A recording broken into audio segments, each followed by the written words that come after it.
What is a mortgage? Presented by WallStreetSurvivor.com. A mortgage is a loan by a bank or other financial institution that a person can use to finance the purchase of a home. A mortgage is different from other loans, like personal or student loans, since the bank can use your house as collateral. Meaning, if you don't pay the bank back on time, they can take possession of your home. Here's Mark and Lisa. Mark and Lisa are newlyweds, looking to buy their first home.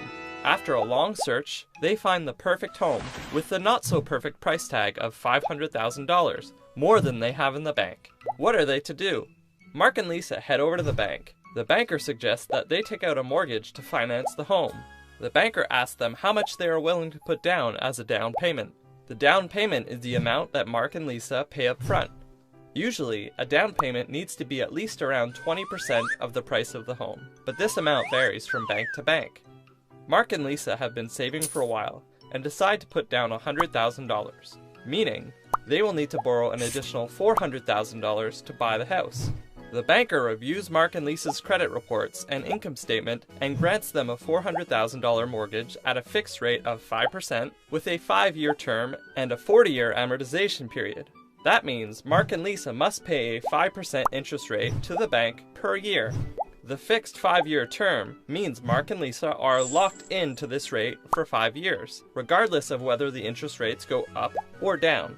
Conversely, they could have taken a variable or floating rate, which goes up and down with the interest rates. Fixed rates are considered to be the safer choice, but are often a little more expensive than variable rates. The amortization period is the length of time Mark and Lisa will take to pay off the loan and own their home entirely. So, with monthly interest and principal payments, they will be the sole owners of their home in 40 years. The advantages to taking a mortgage should be pretty clear. Instead of putting money into a landlord's pockets by paying rent, every time they make a mortgage payment, they own a little more of their home. Currently, the house is split between equity, what Mark and Lisa own, and debt, what the bank owns. Every time they make a payment, they turn some of their debt into equity. Also, Mark and Lisa could make a nice profit if the value of their home appreciates.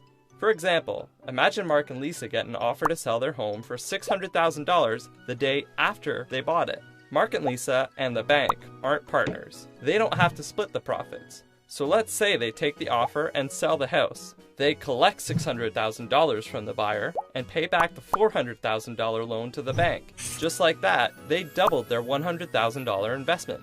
To learn more about mortgages and other personal finance topics, head over to WallStreetSurvivor.com.